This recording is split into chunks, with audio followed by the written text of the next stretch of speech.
Let's start with the basics. 32 states currently have the death penalty. 18, by the way, have voted to abolish. Some, like Michigan, abolished it as early as 1846. Others, like Maryland, far more recently, in 2013. Of the 32 states that have the death penalty, lethal injection is the designated primary method. Although, there are other options in certain states, like electrocution, gas chamber, hanging, and even firing squad. But let's go to the Constitution. The 8th Amendment reads as follows. Excessive bail shall not be required, nor excessive fines imposed, now here's the key, nor cruel and unusual punishment inflicted. Keep that in mind. In the mid-19th century, hanging was the predominant form of execution. By 1888, New York became the first state to adopt electrocution. But in 1977, Oklahoma became the first state to adopt lethal injection. And 5 years later, Texas was the first state to use it. On several occasions, the Supreme Court has been asked to invalidate a method of execution.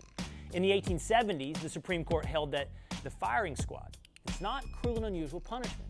A little after that, the Supreme Court held that electrocution was also not cruel and unusual punishment. In the 1940s, the Supreme Court said that administering electrocution twice after the first failed attempt is also not cruel and unusual punishment. In 2008, finally, the court found that lethal injection is also allowed. For many of the justices on the Supreme Court, the definition of cruel and unusual punishment is the infliction of pain for the sake of pain. Now, they give specific examples like disembowelment, beheading, public dissection, drawing and quartering, burning alive. If it's not, though, a deliberate infliction of pain, according to the court, it's not cruel and unusual. So for many years, the way people were executed in this country for the most part was a 3-drug cocktail. Death penalty opponents for a long time kept building pressure on not just the states that applied those drugs, but the companies that provided those drugs to the states. And that began to choke off the supply for some places for those drugs. What the federal government now says it's going to do is use a single drug that it says it has the ability to obtain and doesn't have a resource problem, and use that drug alone. And they think they have essentially solved the logistical and frankly the legal and policy hurdle that created before. So how do they work? 3-drug protocol begins with a fast-moving anesthetic to render the person unconscious. Initially, that was the barbiturate sodium thiopental. That drug is no longer available in the United States for executions, so it has been replaced with the barbiturate pentobarbital. In a clinical setting, pentobarbital has been given gradually to stop a seizure. The second drug is pancuronium bromide, which surgeons use to effectively paralyze voluntary muscles all over the body, like the eyelids, biceps, and abdominal muscles, so they don't move during surgery.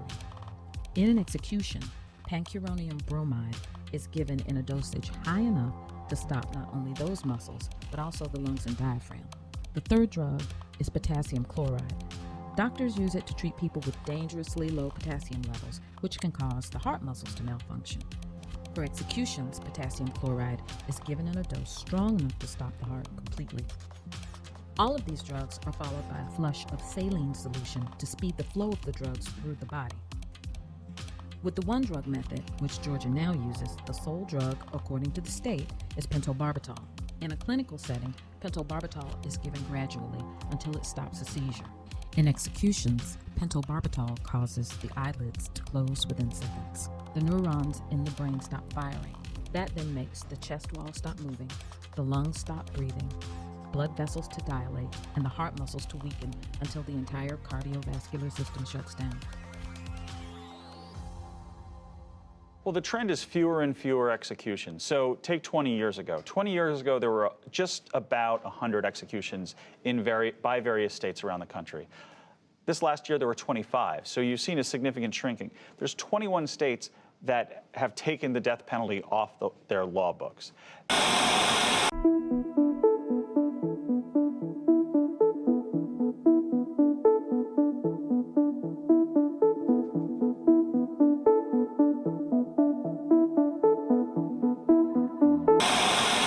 There's another group group of states who have the death penalty on their law books but aren't actually really executing many people.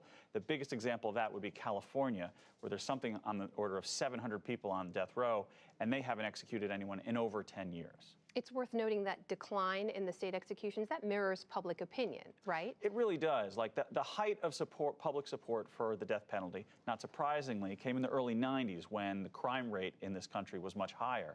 As the crime rate has gone down, frankly, this has become a less popular criminal justice solution. As a result of my studies generally, and in particular my work in the death penalty area, I'm firmly opposed to the death penalty, and I think it should be abolished in the United States. I spent a couple of thousand hours inside maximum security prisons and on death rows across the United States interviewing convicted killers.